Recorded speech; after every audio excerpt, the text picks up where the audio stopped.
Welcome to Fearless with Jason Whitlock. I am Jason Whitlock, your host. Happy Monday to you and yours. What do you think of my new threads? I got this new Adidas jacket in the mail. I already got a spot on these white sleeves, but I don't care. Anyway, you know what the other thing I love about this new jacket? It's a double X and it's too big for me. And so I've already ordered a single X.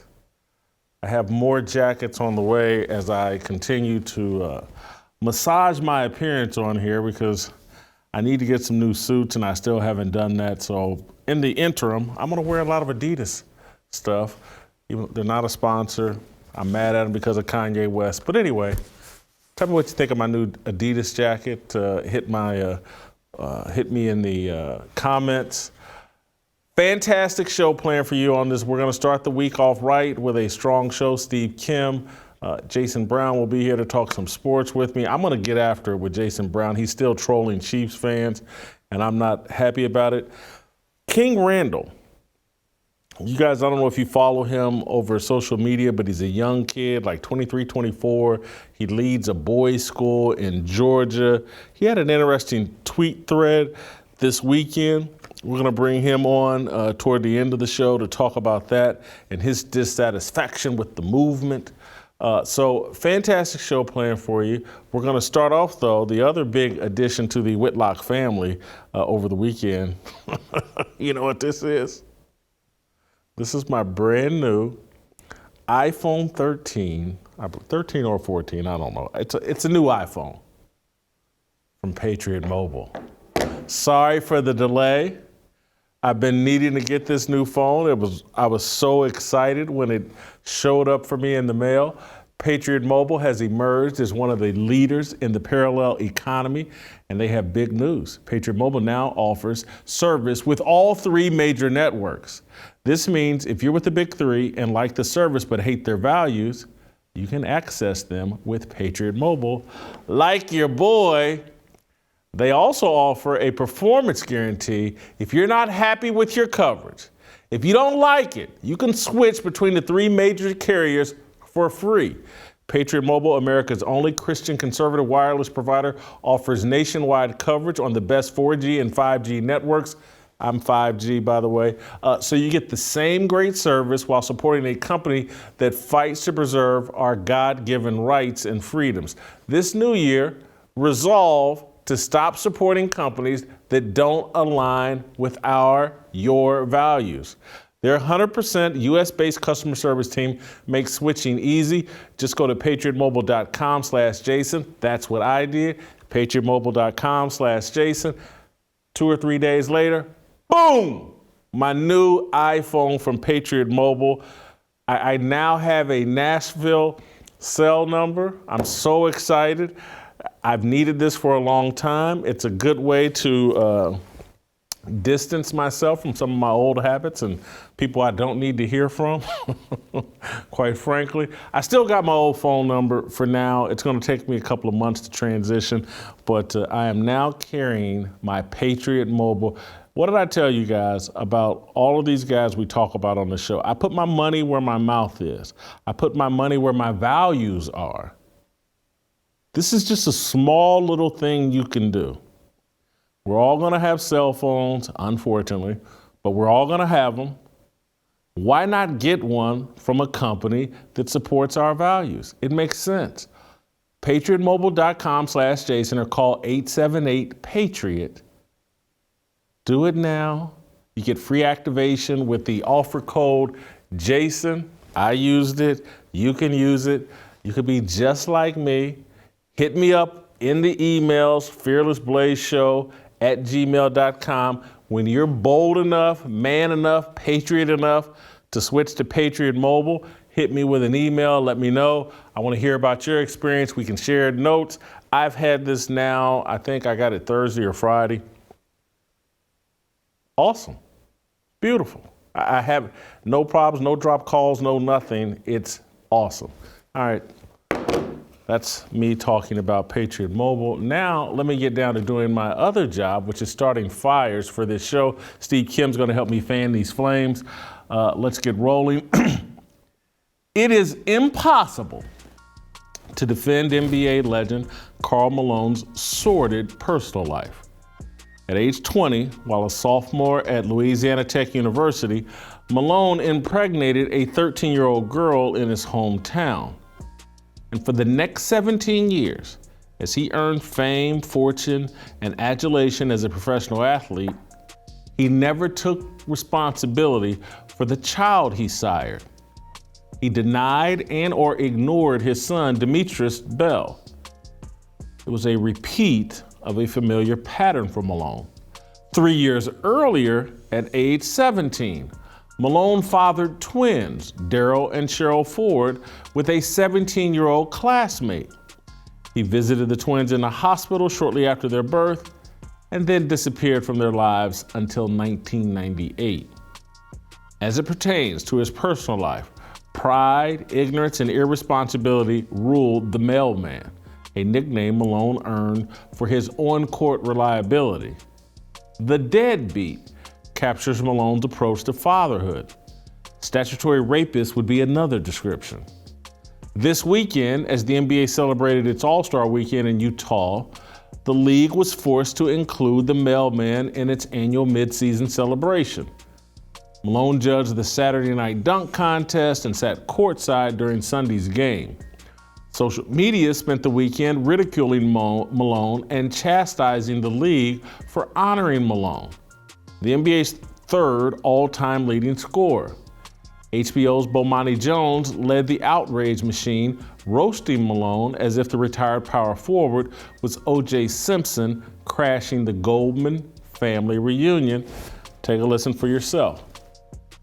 Because I hated Karl Malone so much before I had a great reason. I only had good ones. Like just being a dirty player, elbowing people all the time, that sort of stuff.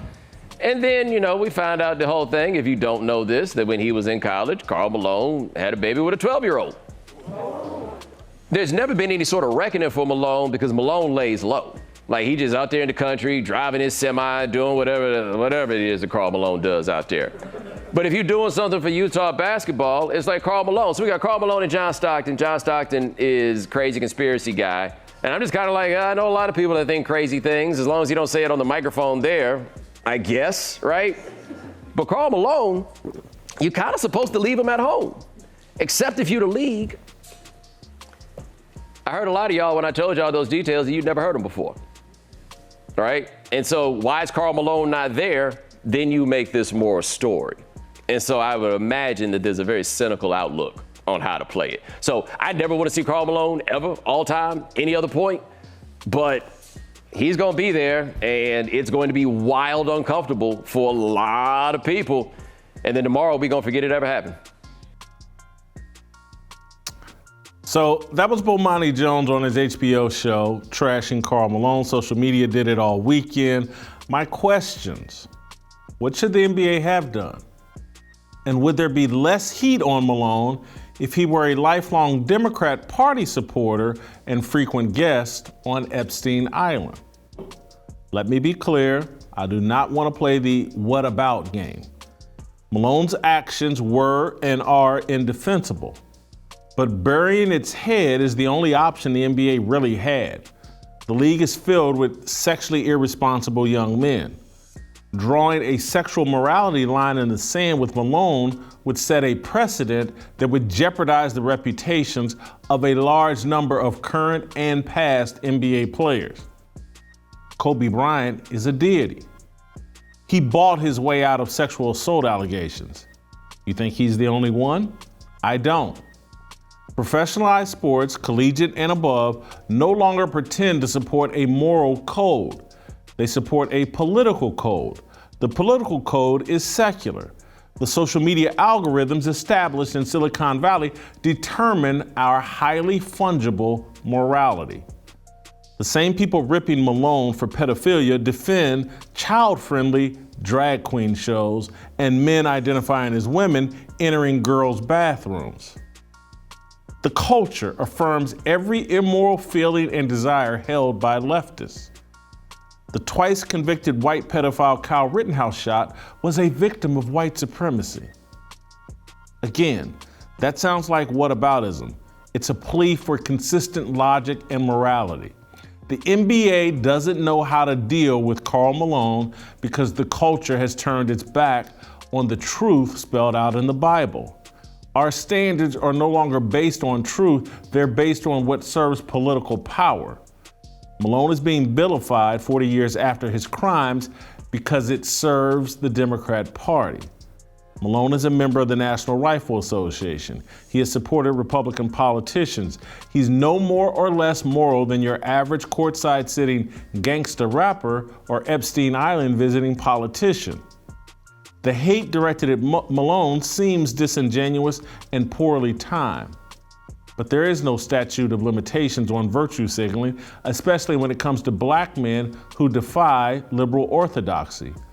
Malone is getting off easy.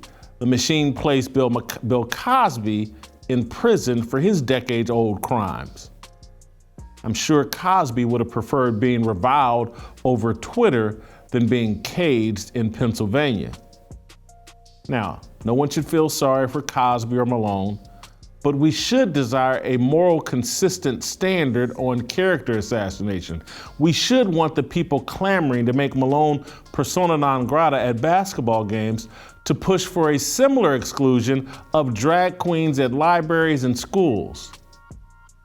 I can't think of anything more diabolical than an adult sexualizing a child. Who poses a bigger threat to children today, Karl Malone or the second grade school teacher who wants to share his or her sex life with students? The NBA is adhering to the cultural norms we established. America no longer cares about sexual immorality. We care about affirming feelings and desires, whether they be related to overeating, rejection of gender, or swiping left and right for sex. If Malone voted for the right political party, few people would care that he was once a minor attracted person. You get that? Minor attracted person. That's what leftists call pedophiles. See, Karl Malone is a pedophile, but if you're a Democrat, a leftist, you're a minor attracted person who Kyle Rittenhouse should never shoot in self-defense.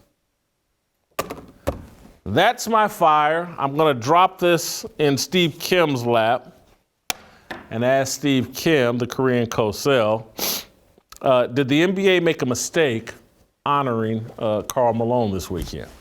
Well, first of all, good Monday to you. And Jason, I think that clip of Bromani Jones, his audience members, some of them had masks on. Yeah, that's exactly his audience. That made all the sense in the world. Now, to your question, I answered that with a question. What's the statute of limitations on all this? And I think your premise is absolutely correct, that if Karl Malone was one of those hashtagging and wearing T-shirts that said BLM, claiming and stating white supremacy at the top of his lungs and talking about the oppression of America, and let's face it, not really like a redneck with his lifestyle, the cowboy boots and driving a pickup truck, he would be given a pass. It'd be all swept under the rug. It's really interesting. There comes a time that, yes, when an athlete has an indiscretion, legal or otherwise, it's to be talked about. It's relevant at that point.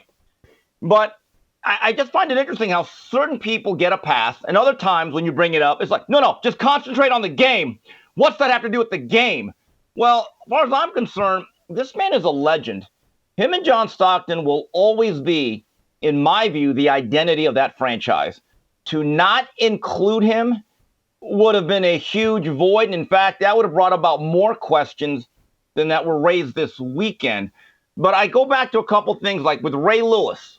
I think we're very biased about him for various reasons. I'm just a fan. You're actually a friend and colleague. He did what he did in Buckhead in the Super Bowl in 2000. For a period of time, that should be talked about. It's a part of his legacy. It's going to be in his Wikipedia. But years later down the line, let's say a decade later, every time he'd make a tackle during the end of his career, do we bring up, oh, great play by Ray Lewis, really shot the gap. But in Buckhead, Atlanta in 2000, he was convicted or accused of, how many times do we bring that back? Or when you bring on Ray Lewis to a show, do we say, no, Ray also, you had a great career, but there was also Buckhead.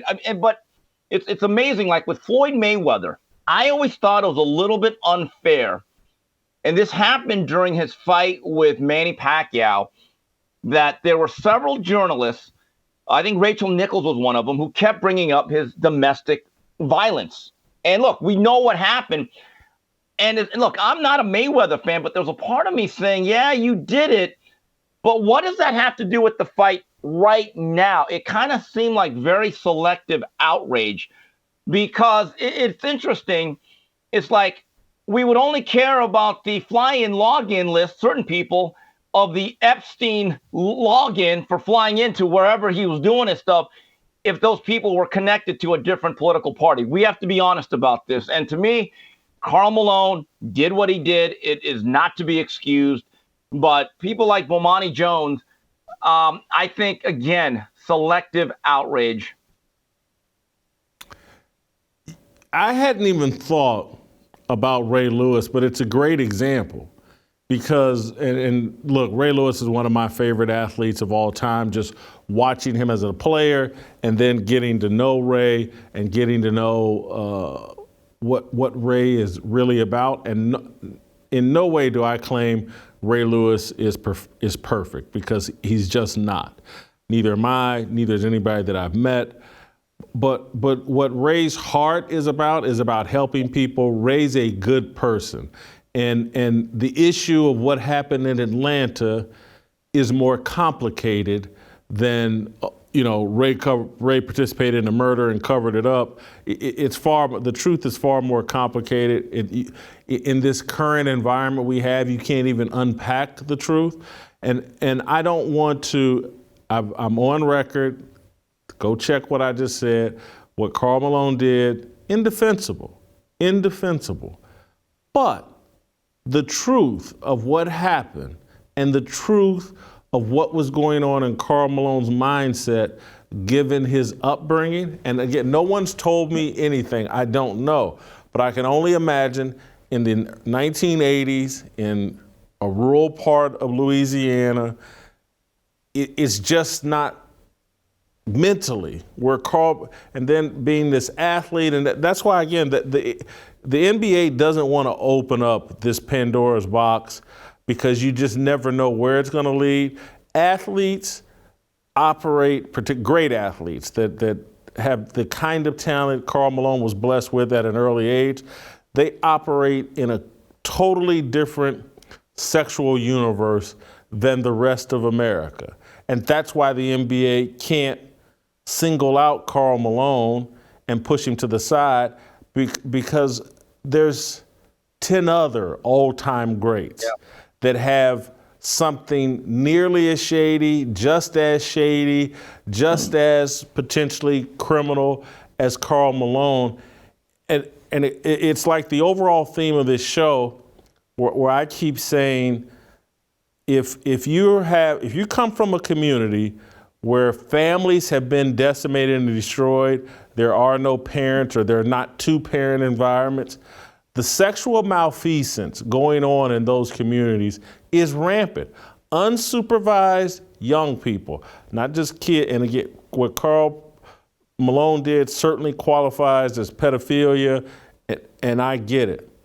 But it is, I hate to say it, but having spent some time in the ghetto, the sexual immorality in unparented communities is just pervasive and rampant and widespread. That's why, I'm repeating myself, but why the NBA doesn't want to touch this, the NFL doesn't want to touch it.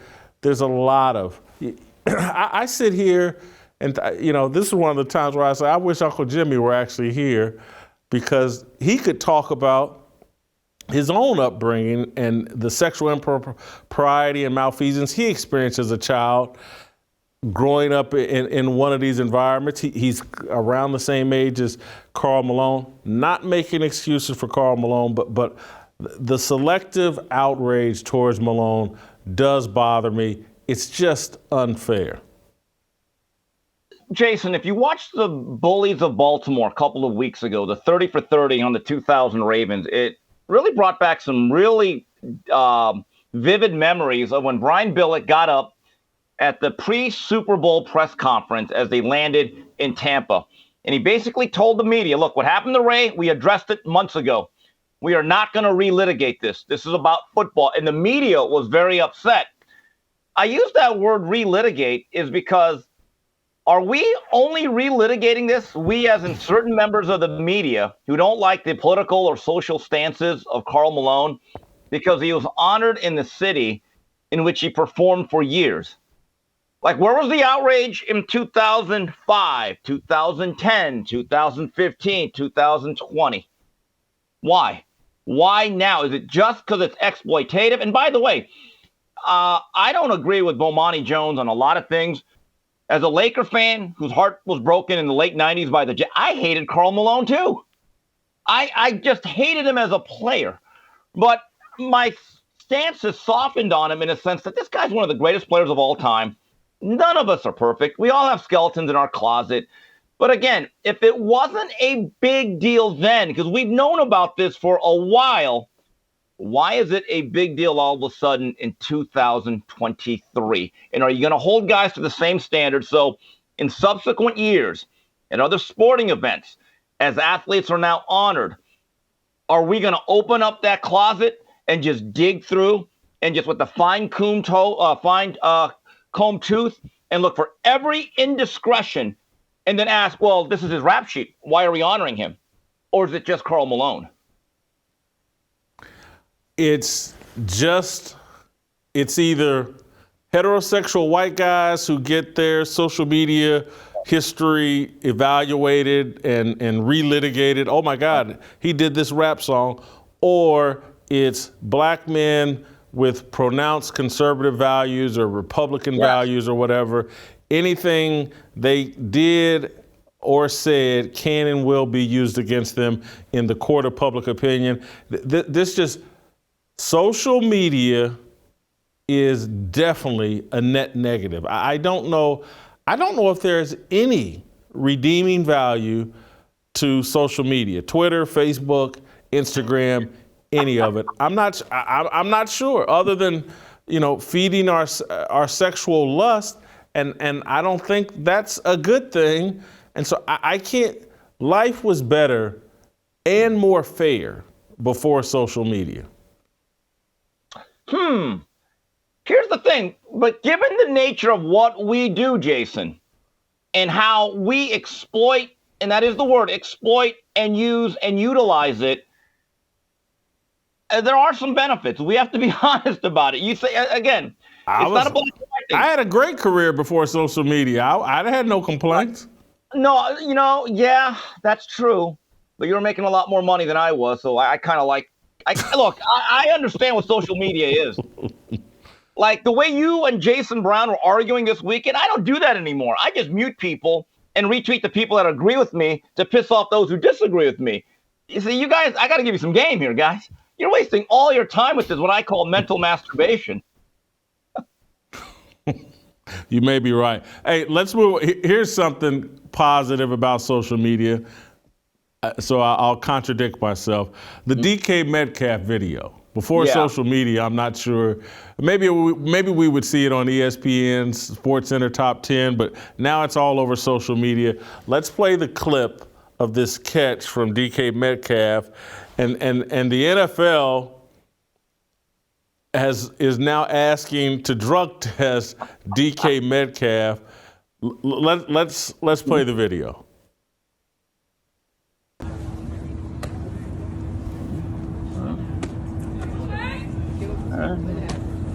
Hey, look up there. Whoa! Yeah. Okay. Oh, that was dope.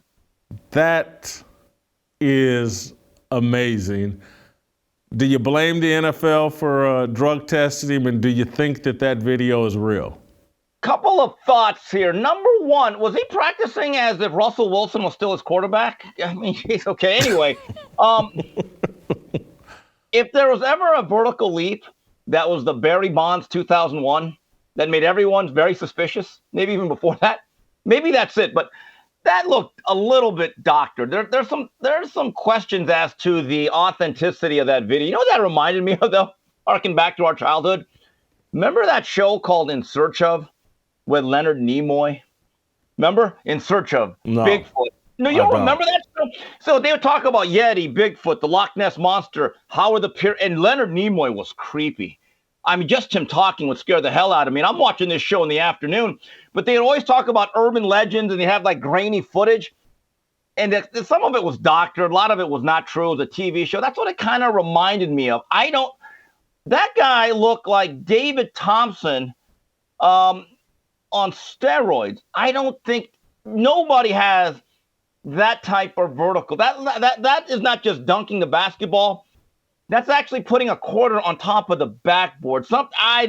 I'm not buying this. I'm not. I don't know what to think of it. I enjoy watching it and wondering, like, did they put something in his shoes? Does he have trampoline shoes? And can I get some? And will they launch my big butt? It ain't the shoes. No, not the shoes. They've never drug tested shoes. They've never drug tested shoes. Let me just put it to you that way. All right, I want to move on to Eric Bieniemy. I have started this new theory on Eric Bieniemy. He's now the Washington Commanders offensive coordinator. There are people that are predicting doom and gloom and questioning why he would even take the job. Friend of mine, someone I respect, Booger McFarland from ESPN, tweeted out, "From Mahomes to Sam Howell, no thanks. Hope it works out for Eric Bieniemy, but no way in hell I'd leave KC except to become a head coach. This move may mean something to some, but I just don't think, regardless of the level of success, it will change owners' minds." My new theory is that the people demanding that he not take this job are the people that don't believe Eric Bieniemy's any good. Because if Eric Bieniemy's the guru that everyone says he is, everyone should be applauding his chance to go out and prove that he's the real deal as an offensive coordinator. And I pointed out over social media this weekend, I was like, well, hold on. Ben Johnson, the offensive coordinator for the Detroit Lions, this guy goes from, he was, I think, passing game coordinator. He replaced Anthony Lynn as offensive coordinator in Detroit this year. The Detroit Lions scored the second most points in franchise history this year, 1 year in. You can't tell me that the personnel that they had in Detroit, Jared Goff is the quarterback, you can't tell me that their personnel is 10 times better than what Eric Bieniemy is getting in Washington. And so I just, if Eric Bieniemy is who everyone says he is, they shouldn't have any fear about him taking his Commander's job, and he should make an immediate impact in a year or two if he's who they say he is. You know, I actually agree, though, with Booker, because he's echoing what I said. Most coaches or coordinators, they're as smart and good as their quarterback. There's this symbiotic relationship. And again, if you have an elite guy like Patrick Mahomes, who may be the most valuable player in football every year and a future Hall of Famer, and looks destined to be on the Mount Rushmore of quarterbacks, of course you're going to look smarter. But I do think you're right. You can't have it both ways. You can't say, well, he deserves a shot. He deserves a shot. Well, not that shot. Not that one. And I found it interesting when you were battling a lot of the fans, when you're battling the Bieniemy hive. I thought that was fascinating. I really did, because, Jason, this weekend I saw 4 great fights.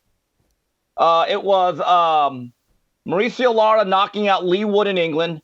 Then I was there for Azad Hovhanessian's war against Louis Neri. 2 great fights.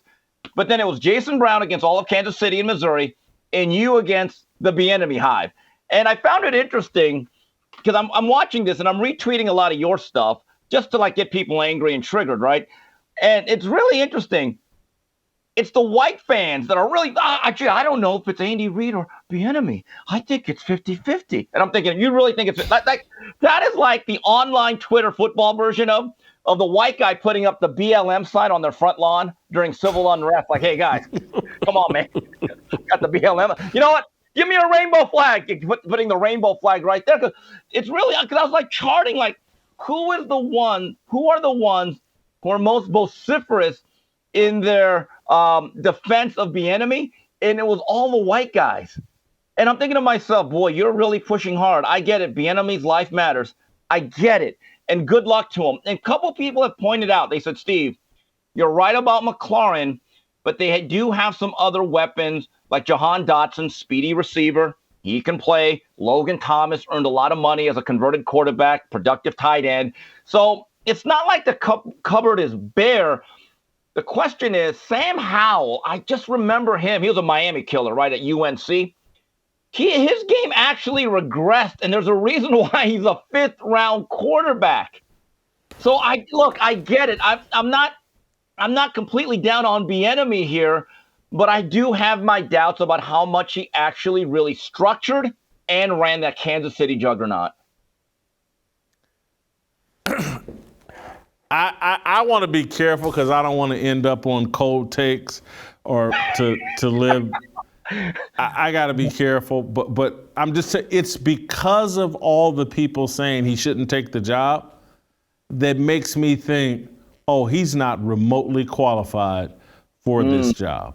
I don't have inside information. I just know that they're making way too much of what he did in Kansas City, working under Andy Reid, and all the what about Matt Nagy, what about Doug Peterson, blah, blah, blah. And I get it, but this guy is a former running back.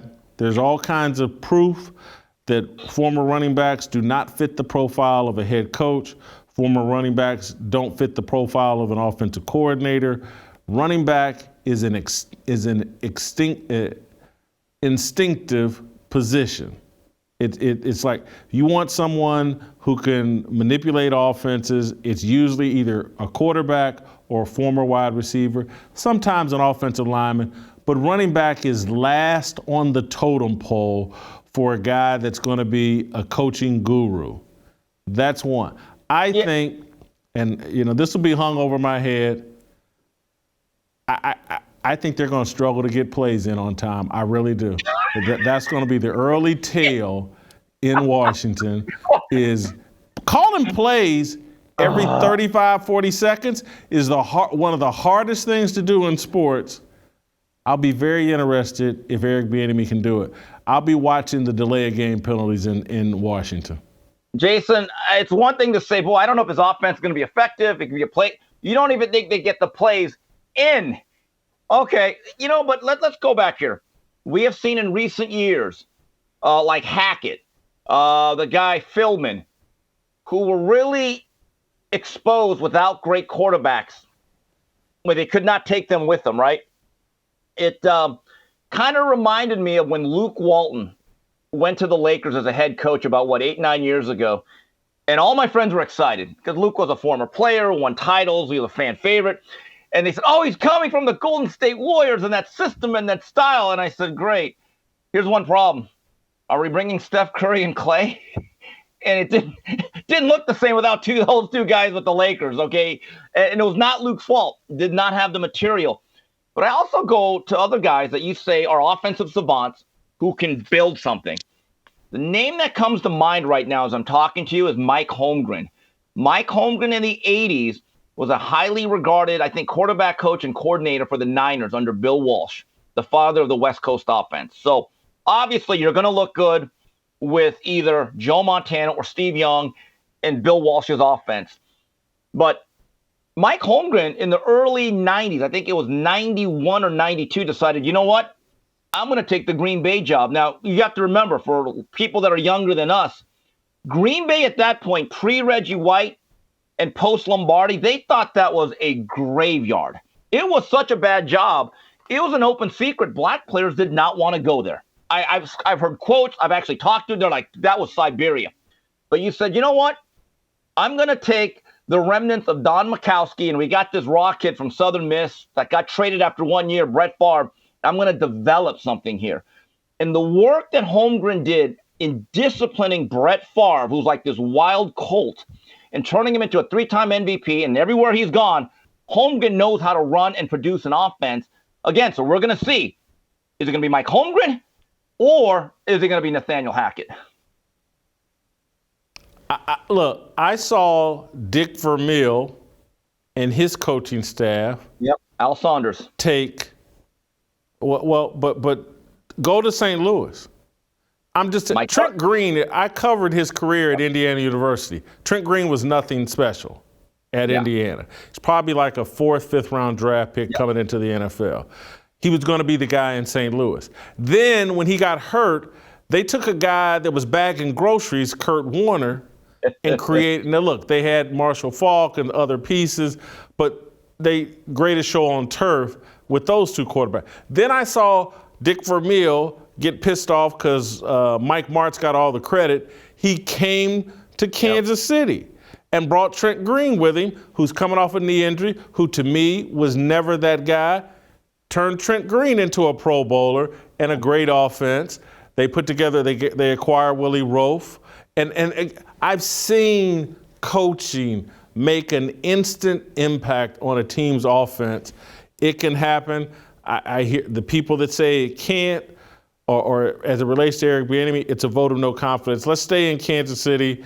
The other debate that is going on in Kansas City is who deserves the most credit for Kansas City's 2 Super Bowls in 4 seasons, Andy Reid or Patrick Mahomes. I think this is a fair debate and discussion, but and I don't mean this with any disrespect to Patrick Mahomes. None, because I'm about to clown suit Jason Brown here in a second. No disrespect to Patrick Mahomes, but Andy Reid, man, come on. And I was a critic of Andy Reid when he was in Philadelphia because I was such a Donovan McNabb homer. But the guy had Donovan McNabb headed to the Hall of Fame at one point, he's not going now. Michael Vick gets a second contract, $100 million, coming out of prison, had him looking like a Pro Bowl quarterback. Alex Smith, 3 out of 5 years in Kansas City, he's a Pro Bowl quarterback. And now Patrick Mahomes, 2-time MVP, 2-time Super Bowl champion. Andy Reid at this point has to be given the most, if 51-49 split, whatever, however you want to split it, it's got to go to Andy Reid at this point.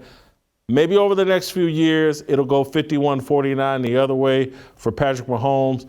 But right now, I give Reid the most credit for Kansas City's success. Oh, can't they just be like Hall & Oates or Simon and Garfunkel? But of course, they broke up, so maybe that's a bad analogy. That's a tough one because Mahomes can do things. Look, you could say that McNabb had more athleticism and as much escapability and the ability to extend plays. Did not have the overall arm talent of a Patrick Mahomes. Look, coaching matters. Systems matter. Play calling matters. But Mahomes' ability to do magical special things. Look, Andy Reid went to a lot of championship games with McNabb and won Super Bowl, right? A lot of other quarterbacks have been successful. Alex Smith, they won double-digit games consistently. But with that guy, they're wearing big rings and having parades. I think it's fair to say that Mahomes makes Andy Reid even better, that he makes a genius even a little bit smarter. I got to go with the player here. I think he's special. There's no disagreement about the specialness of Patrick Mahomes. And none whatsoever about the specialness of Patrick Mahomes. But Steve, do you think if let's name a good coach, Sean McDermott was Patrick Mahomes' coach? Patrick Mahomes might look like Josh Allen, a really good quarterback, but not what Andy Reid has made him. But, you know, if you look at the history of the NFL, coaches that have won multiple titles, for the most part, have had that one great defining quarterback. Chuck Noll had Bradshaw. Bill Walsh had Montana. Tom Brady with Belichick. The anomaly, and this is where I think he does not get enough credit, is Joe Gibbs. for Joe Gibbs to win 3 Super Bowls within a decade with 3 separate quarterbacks, none of which will be in the Hall of Fame, although they were solid, from Joe Theismann, Doug Williams to Mark Rippon. That might be the greatest coaching job ever in a decade stretch, right? But most quarterbacks, going all the way, Otto Graham with Paul Brown, Johnny Unitas with Weeb Eubank. I'm just telling you, it's not. We try to say who gets more credit. Maybe they both have to fit together and work together. So that's a tough one, though. But you do make a compelling case that Andy Reid has that unique ability to elevate any quarterback he comes into contact with. It's special what he does. Dick Vermeil went to the Super Bowl with Ron Jaworski, Yes.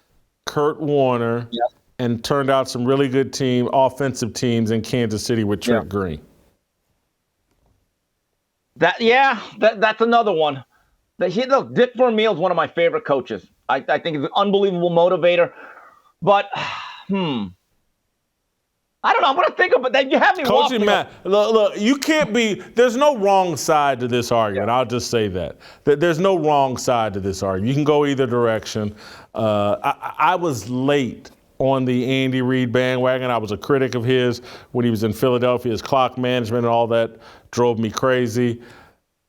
You know, and now watching him work in Kansas City and getting a more up-close view, the Chiefs being my favorite team, I'm just slightly – now, Chiefs get another Super Bowl and Patrick Mahomes gets another MVP. I'll probably go 51-49 the other direction. Let me I'm sorry, go ahead. You know what swung me, though? Now that I think of those 2 touchdowns that the Chiefs scored in the red zone where guys were wide open into the flat and they used that motion, that has me think, that's Reid.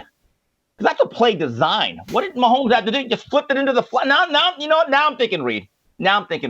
For now. I could change my mind by tomorrow. So ask me again tomorrow or later this week. Can't go wrong either direction. Finally, NBA All-Star Weekend was highlighted by, what's his name? Mac? Is it Matt or Mac McClung? Oh, you mean got it. I thought it was McClung. Matt. No, it's 8 Ball or 8 Mile. 8 Mile McClung. Rabbit. Is that right? Hey, Mac McClung won I'm disrespecting the hell out of this kid. He won the dunk contest. There's going to be a new movie, White Men Can Dunk, or White Men Can't Dunk. I can't remember. There's going to be. Anyway, we're going to do an approval rating on Mac McClung. Let's get to it.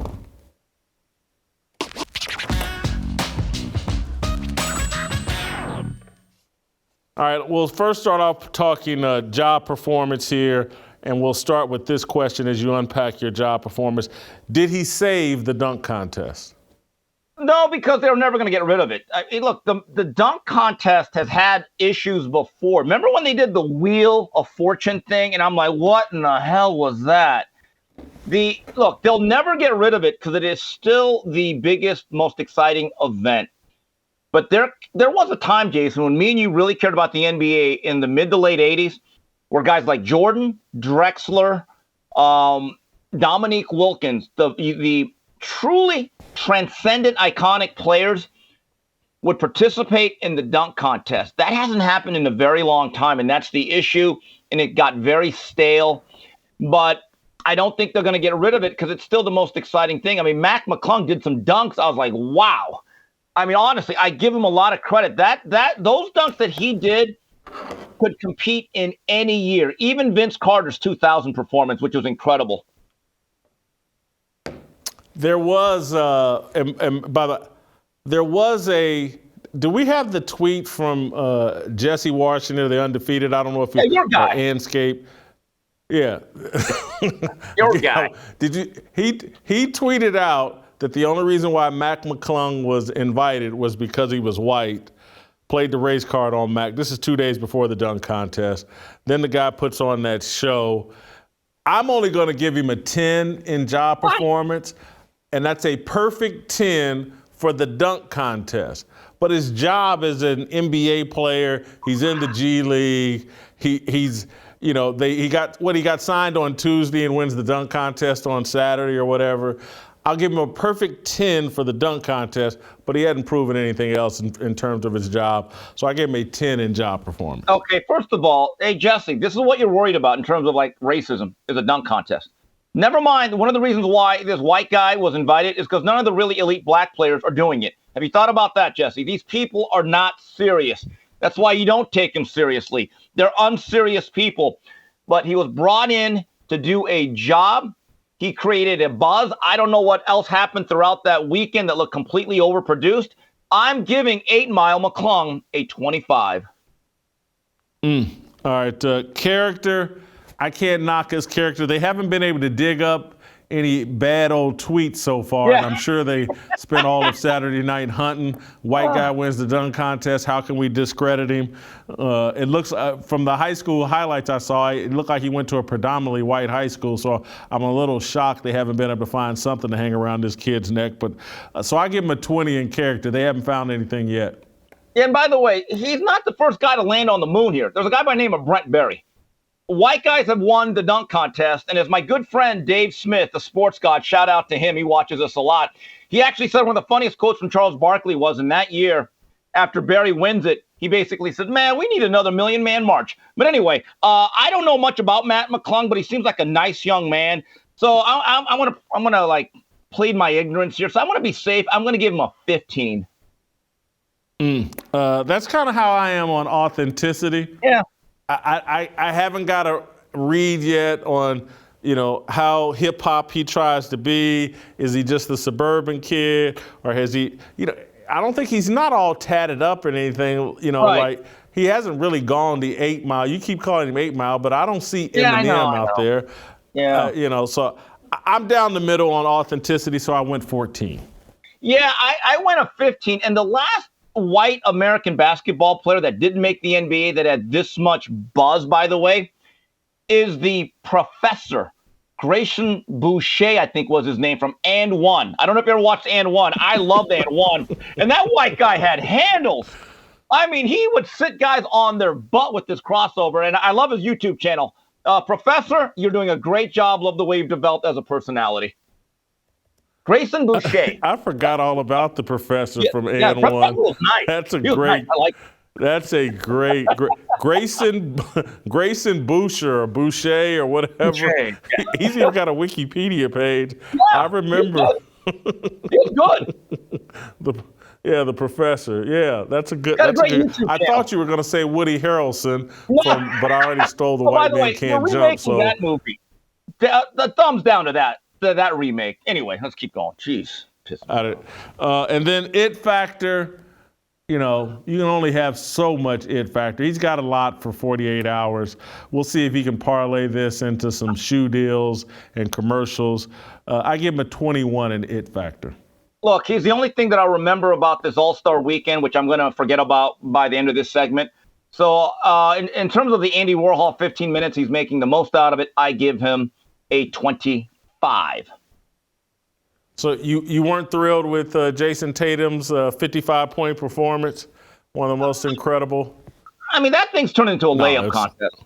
And honestly, I remember where the games were really serious. I still remember Rolando Blackman having to hit late free throws in Seattle to send the game into overtime. It was unbelievable. It used to be a real game. And now I remember Michael Jordan winning the MVP in Chicago. Him and Isaiah were actually great teammates for about 20 minutes that game. It used to mean something. By the way, Jason, one last NBA note. It bugged me the whole week because I made a faux pas on Friday's show. It happens once every 5 months. You brought up Lester Earl. I got him confused with Ronnie Lester. He's the guy that went to Iowa. He was actually an All-American player. Yes. And the reason why I remember him, he was like the 12th man on the 85 Lakers World Championship. So shout out to Ronnie Lester. Go Hawkeyes. My apologies. Apology accepted. Thank you, Steve. Steve's got him at a smoke show. I've got Mac McClung at a grease fire. That'll be that. Let's move on to Coach Jason Brown. Thank you, Steve. And let's move on to make sure you're getting your roll call tickets. Go to fearlessarmyrollcall.com. The roll call Saturday, April 15, 2023, right here in Nashville. Please come join us. I'm getting a lot of questions over email about how to get VIP tickets for the Friday cookout and the Saturday morning breakfast. That information, I think, is all on our website, fearlessarmyrollcall.com. Need to see you here in Nashville with us. We're about 6-8 weeks away from that. So anyway, Coach JB. I just want a beat. I just want a beat. I just want a beat. I just want. Atheists, the secular world, the culture uses our imperfection, our sins to shut up. You can't stand on truth. And if all it was imperfection, it eliminated us from standing on truth, this would be a very quiet place. I'm trying to be as loud as I can and as transparent as I can to try to inspire other men. We know you're imperfect. You know you're imperfect. God's grace and mercy gives you the right to stand on his truth and to speak that loudly into the culture, and we have to do that. You can look around and say, these guys have taken over everything. They own the CDC, the NIH, they got the president. Is transgender surgery for children? Colleges today are nothing but leftist indoctrination centers working fully against the Bible. What's the alternative? So you're gonna stop fighting today and you're gonna let the government raise your kids? And you're gonna turn around and let them chop off your 12-year-old daughter's breasts and let them sterilize your son and tell him that he's a girl?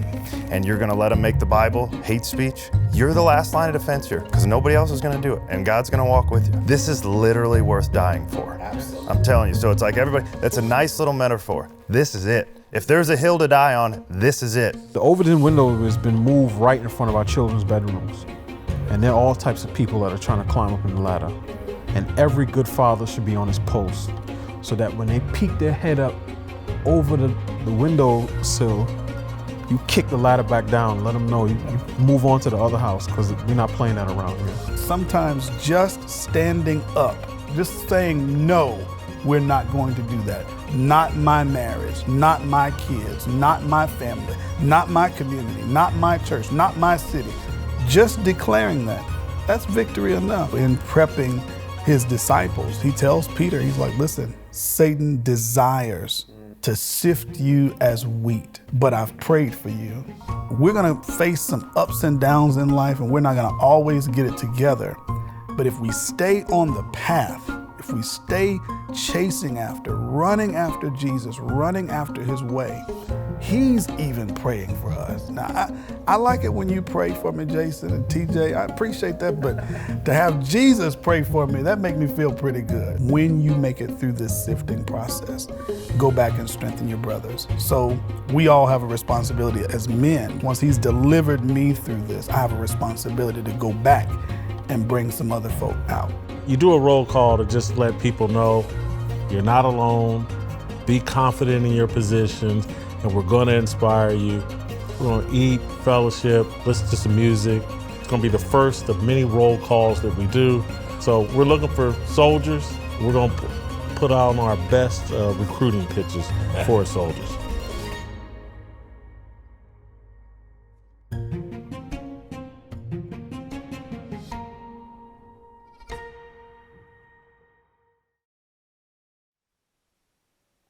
All right, welcome back.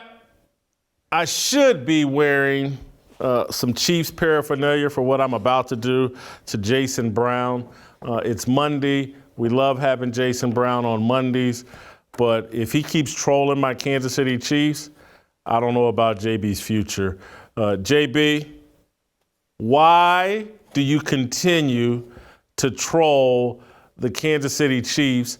What seriously, we keep having this discussion every week. I saw you over social media beefing with Chiefs fans. JB, you're starting to, I almost called you. I almost had him put a headline on this. Coach Jason Bayless, the real JB is the new Skip Bayless. Quit trolling the Kansas City Chiefs. First of all, I don't even know what trolling means.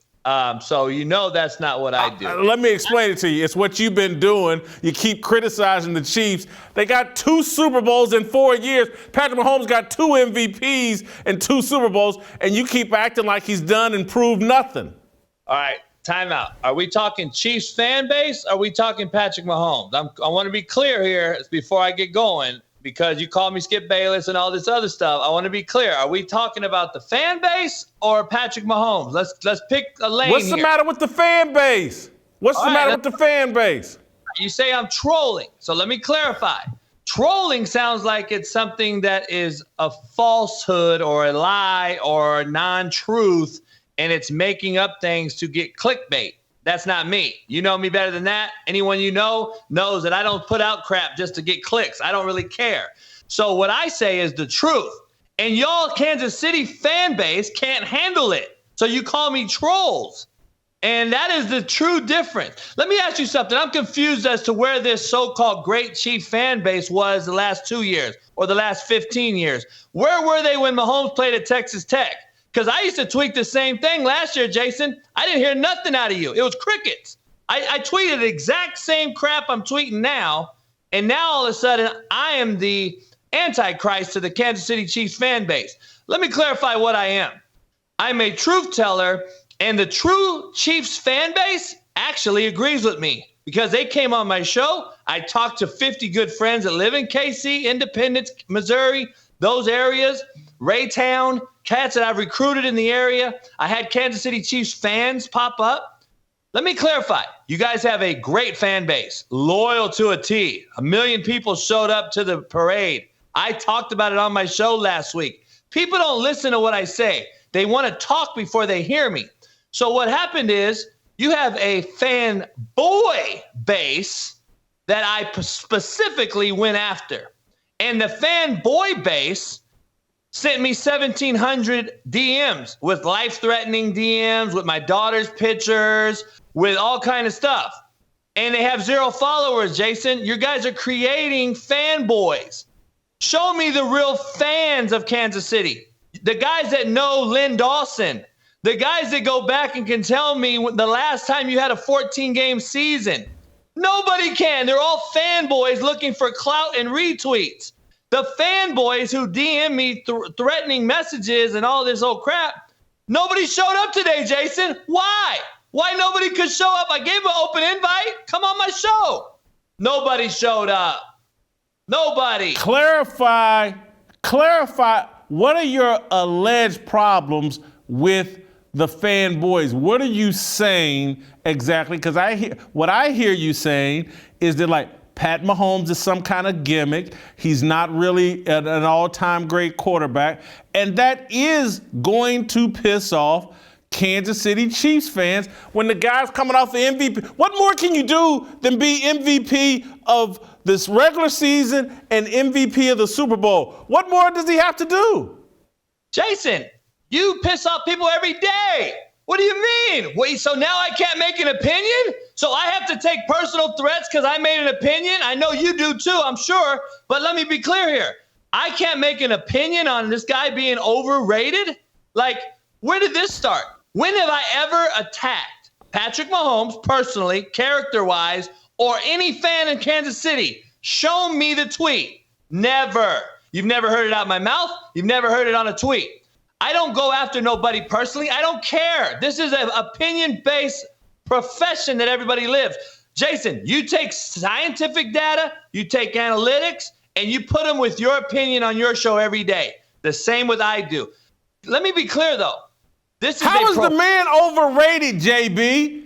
How is he's the best quarterback in football right now, and he's the defending Super Bowl champion and MVP. That puts him at number one. You can't be higher than number one. How is he overrated? Because, man, we're talking about a guy who's played 4 seasons, and you're putting him at number 2 already on the all-time list. Like, miss me with this bull crap, man. He ain't that good yet. Like, let's watch him in 5 years. Just so we're clear real quick. Alex Smith under Andy Reid, all right, had nowhere near this roster. By the way, Alex Smith, okay, just so we're clear, Alex Smith went 50-26 as a starter, all right? Let's not act like Patrick Mahomes just reinvented the wheel here. Alex Smith had 3 seasons in a row with over 66% completion percentage, over a 95 rating. Patrick Mahomes has been under 65% twice. He's had a 65, 66, 66, 67 this year, the same as Alex Smith. And guess what? Patrick Mahomes' rating is 10 points higher than Alex Smith. You know why? Because Andy Reid has to create an offense that is conducive for Pat Mahomes to have success in. He don't have the roster. Andy Reid has the greatest roster he's had in his coaching career the last 4 years, arguably. And he has what? He's lost the Super Bowl. He's gotten beat by Brady twice. And we're sitting here condoning Mahomes as the greatest thing since sliced bread. Let's pump our brakes. That's the only thing I say, Jason. I never came out and said he's garbage. I know he's an athletic freak, but let's pump our brakes. Montana, we're already putting him ahead of a guy that's 4-0 and threw 14 touchdowns and 0 interceptions. Like, come on, man. It's all about what have you done for me lately, Jason. You Kansas City fans, all about what you've done lately, and that's why you can't get over yourselves. No serious person has Patrick Mahomes at number 2 right now. And if they do, no, they don't. No, they don't. You're taking a couple of nut jobs and a couple of super fans or whatever, but no serious person thinks he's number 2 right now. What serious people think is that he's not overrated, being called the best quarterback in the NFL right now. He does things that are incredible. And again, I'm someone that knows that the degree of difficulty has been removed or decreased in the NFL. And so Patrick Mahomes is going to have to do more than some previous guys did to ever be in the same conversation with Tom Brady and some of the other all-time greats. He's going to have to do more than them. I'm not saying he's got to win 7 Super Bowls like Brady, but it's going to take more than just 2 or 3 Super Bowls to get in that conversation. Most serious people understand that. But people are looking at it. I heard this analogy this morning, and when I first heard it, I thought it was crazy. Hadley said this, but it's true. What we're seeing from Patrick Mahomes is very similar to what we saw from Barry Sanders. In 2 different, like Barry Sanders would do things at the running back position that no one else could do. And we didn't really know how to evaluate it because there were also some negatives that came along with that. Barry would get more TFLs, tackle for losses, than his peers. But that dude would break off runs that were just incredible. And it's when people, Jim Brown to me is the greatest running back of all time. But when people say Barry Sanders is, I can't really argue with them. There's a legitimate case. Patrick Mahomes does things on the football field we just haven't seen other quarterbacks do, and that's what potentially may get him in the GOAT conversation, because this dude has thrown some passes, fallen down and upside down, and he's throwing a pass in the Super Bowl that hits, not this past one, but the one before that. He's hitting guys in the helmet while doing somersaults. Nobody else can do that. And we don't know how to evaluate it. He makes unorthodox, incredible plays we just haven't seen from other quarterbacks. But I just overrated and Patrick Mahomes don't belong in the same sentence in any regard. And you just got to blow off the people that already want to put him at number 2. Any serious person knows there's more work to be done. Yeah, I don't agree with we haven't seen it before. I've seen a guy named John Elway do the Who same. did it? I've seen Brett Favre do it. I've seen Aaron Rodgers do it. What do you mean we haven't seen it before? You're telling me that because he throws a left-handed grenade pass going to his right, he's reinvented the wheel? Like, you guys must have not saw people like Michael Vick throw the football from the pocket before. Like, I'm confused as hell why Andy Reid didn't have to create a gimmick offense for Michael Vick, the greatest athlete that ever played quarterback. Why didn't he create a gimmicky offense for him? Why didn't he create one for Donovan McNabb? What is gimmicky about the Chiefs offense, JB? It's not. It's a Super Bowl winning offense. It's gone to the Super Bowl 3 times. Tyreek Hill left, nothing stopped. It's not a gimmick. It's success. It's the greatest football coach in our generation making things happen for what he's got to work with. Great coaches find their personnel, Jason, and they adapt to it. And guess what he's done? I'm just confused. I've seen your tweets over the weekend. Why have you continued to say that Andy Reid is the common denominator? It's not Eric Bieniemy. It's not any other coach before him. So why is it now different? Andy Reid has done this his entire life. So I have yet I'm to not see. disrespecting Andy Reid. I'm not going to lie about Andy Reid. Exactly. But telling the truth about Andy Reid doesn't stop me from telling the truth about Patrick Mahomes. This is not a gimmicky offense. This is a head coach maximizing the talents of his quarterback. Exactly. And he's having to create a gimmick for him. Like, have you broke down the film, Jason? Have you watched it? I have. I broke it down in totality. He ain't doing this offense with anyone else. Not anyone in the league right now. Nor should he. He shouldn't, JB. That's my point. I agree. That's my point. So what I'm saying is, though, without this offense, Patrick Mahomes isn't who he is. Like, why is that hard to understand? He doesn't sit in the pocket and sit there and throw dig routes, corner routes, post routes on time. This isn't Patrick Mahomes. He has to shovel past the ball, make ad-lib plays, move the pocket, so make sure he's comfortable because he has a great talent. I understand he is a freak. He has an arm skill set that we have yet seen. It's close to Aaron Rodgers, and it's similar to these guys that have had the greatest arms and talent in football. But that doesn't mean he's a guy to stand in there and make throws on time. If you had to, Michael Vick stood in the pocket and made better throws than on time in the pocket. Why is this not understandable? Michael Vick never won a Super Bowl. I don't believe he ever won an MVP. And as far as I know, in a Super Bowl that Michael Vick, and I don't want to diss Michael Vick, but JB, did you see the play, the touchdown play? Maybe it was Sky Moore, where they show Patrick Mahomes went to the line of scrimmage. They lined up in the wrong formation, and on the fly, he changed the play, stuck with the play, and just threw it to the other side of the field. He made chicken salad out of chicken doo-doo when his teammates screwed up the formation and he got him the touchdown. That's great quarterback play under any era, under any circumstances.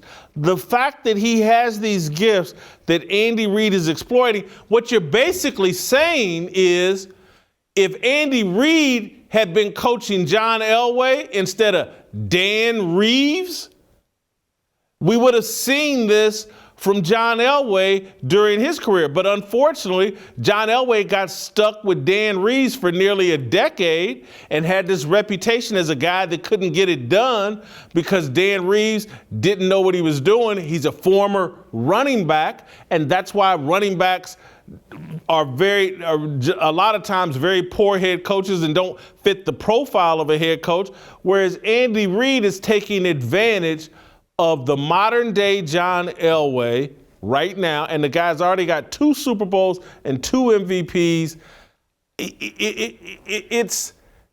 You're knocking Patrick Mahomes because Andy Reid is taking advantage of what Patrick Mahomes has to offer. That's like, I've tried to clean up my analogies, but my mind has worked this way. And, it's like buying your wife a set of boobs and never letting her wear a bikini. And what's the point? And so that you're saying, I don't understand. I don't know where you don't get that you're canceling your both statements out. You're saying Andy Reid's creating an offense for a guy, and then you're saying Mahomes is succeeding in that offense. Well, no crap. Like, I don't understand. It's canceled itself out. That is my whole point, though. Andy Reid has never ran this system with any other quarterback in his 35 years of coaching. And now we see it, and we see a guy that he has to do it with. You have to adapt to your personnel, Jason. That is what makes coaches from good to great to elite. Here's our problem, JB. You're saying has. H-A-S, has to do it. Why isn't he doing what makes perfect sense? It's not has to do it. He's taking advantage of his asset. The most talented quarterback since I would put Elway in the same category as Mahomes in talent, and I would put Roger Staubach in terms of in talent, and Steve Young would be the third guy. Those three guys are the most talented. I don't put Aaron Rodgers in that category because he can't run like those three guys. All three of those guys are better runners. John Elway, just a freak athlete. Roger Staubach, a freak athlete. If Tom Landry had built this kind of offense for Roger Staubach, he'd have more Super Bowls than what he left with. Say Steve Young, if he had gotten a chance to play in the right system. It's not a has to do it. It's what makes sense. So wait, are we talking athletes or quarterbacks? Because there's a huge difference here. Like, I'm going to be clear here. They're both. When you find a great quarterback who's also a great athlete, this is the offense that makes sense. Exactly right. But he's not even the best quarterback that's an athlete in the league right now. What do you mean? He's not the greatest athlete playing quarterback right now. There's a difference between. That's not what I argue. I That's know, not what I argue. He's the best just combination of athlete and quarterback we have in the league right now. Because yes, I agree. Quarterback. But he's not the best. You just said athletes. You said that Steve Young and them are better athletes than Aaron Rodgers. No, they're not. Aaron Rodgers is a better quarterback.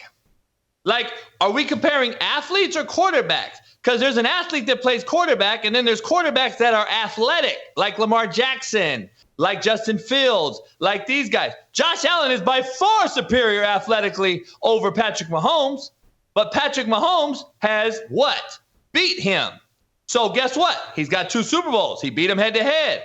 He is going to be put ahead of him. I just gave out my top 10, Jason, for returning quarterbacks next year. I have Mahomes at 1. Why? Because he's 1. How is he overrated then? This is what you don't get. This is why everyone don't understand what I say. I have said the reason I call him overrated is for one fact only. Everyone, like yourself, anointing him as the greatest thing since sliced bread. That is the fan base that I particularly go after. I don't go after Jason Whitlock for making a legitimate analysis or certain guys. But when I see Dan Orlovsky and these guys put him at number 2 already, and they're already talking about he's in the GOAT conversation, pump your brakes. He runs in a gimmicky system that's created for him because of his skill set, like we've already agreed on. He has a skill set that allows success with it. So there's no knock on that. What I'm saying is, though, let's pump our brakes when we talk about the GOAT. That is my only reason. That is why I've said overrated. I have never said he's bad, he's horrible. I've never attacked his character. I've never went after the chief fan base, and I've never gone after anybody. But I know this so-called great fan base that we first were talking about were the same fan base that threw Daniel Sorensen under the bus, saying he couldn't cover when your D-line was horrible last year and you couldn't cover for you asked a guy to cover for 9 seconds. You threw him under the bus. By the way, he started for 6 years and got you a Super Bowl, but we just threw him under the bus. We've thrown more guys under the bus there, and you call yourself this great fan base. No, you're fan boys. And the fan base that has legitimately been around the Chief fan base is legit. I love them to death. I think they're great. But you got so many fanboys who are just fair weather fans. And I'm just telling you, Jason, I'm getting bombarded on my phone by real fans. And why do the real fans agree with me, Jason? Why do my 50-plus friends, why do my former NFL players, coaches, and friends know and agree with everything I say? Because it's a professional opinion. It's not some guy that runs a podcast in Kansas City who thinks he knows football. Guess what? I had the guy on my show today, Jason. He couldn't tell me the difference between quarters and cover 2, but yet he knows more than me. And I had to blast his butt, and he got real humbled real quick. They don't know what they're talking about. They don't know, Jason. So don't come at me with BS, because I'm going to give you factual evidence and a professional opinion, unlike your unwarranted opinion as a fanboy.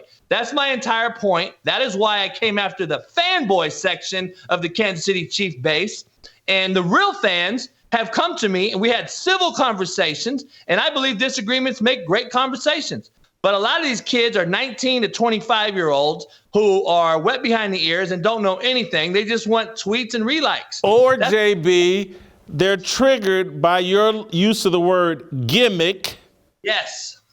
And that's intentional because there's nothing gimmicky about that offense. A gimmick has a short lifespan. This dude has won 2 Super Bowls in 4 years, been to 3 Super Bowls. He's a 2-time MVP. This is not a gimmicky offense, and it's not something that has to do for Patrick Mahomes. It's the offense that makes sense for Patrick Mahomes. They lose Tyreek Hill, nothing changes. You almost got me on one. I was going to say something that I might regret, but trust me, they'll when Travis Kelce goes away, they'll replace him, and that offense is still going to produce points and be just as strong because Andy Reid and Patrick Mahomes are an ideal combination. We finally have seen a great quarterback and a terrific athlete in his prime be coached by the right guy. That's all we're seeing. You're all wrong. I'm just telling you. I wouldn't worry about Kelce. I'd worry about when Andy Reid retires, how average Patrick Mahomes is going to look. And when you call me in a couple years and say, you know what, man, this guy's really gone downhill quickly. You want to go back to this clip and make sure that I get an apology from every single swinging slap in Kansas City that when I said the reason of his success is Andy Reid, not Patrick Mahomes. It ain't Kelce, and it isn't Tyreek Hill. I argue that Andy Reid had the single greatest coaching moment of his career this season by making Patrick Mahomes a better guy from the pocket, throwing it on time to slow receivers on the outside, and made him actually understand coverage and throw it on time. Before, you had Tyreek Hill. All he ran was a go route. He didn't run no curls and digs and all these other stuff. He ran go, go, go. You got option route with Kelce, who's unguardable, and then you had another decent receiver. Let's make sure, no mistake about it. Your second best receiver is Scantling or whatever. You know who he was? He was a guy that was on his way out of the league, and Aaron Rodgers made him a commodity and a tradable asset. What did Mahomes do with him this year? Please let me know. He did nothing because Mahomes can't get this slow butt the ball on time like Aaron Rodgers because he doesn't know how to throw in the windows, anticipatory throws. But we're calling him the GOAT? Come on, man. You guys are not. Bye, JB. I've had enough. Bye, JB. You can't debate with Cut him off. I've had enough. Cut it. We're play tomorrow. Well, we'll do King Randall tomorrow. I'm not in the right energy right now. Play tomorrow. We'll see you tomorrow. Freedom, looking for a breakout, feeling like a standoff, nothing in life like freedom. Came like a fighter, striking like a ladder, making all these moves for freedom. I want freedom. No negotiation, my sister, no relation. We all just wanna have freedom. Sitting on the corner, never been alone. I'm breaking my back for freedom. Blessed, we are living, get back. We are receiving, all deceiving. We all wanna be free. We want freedom. I wanna be. I just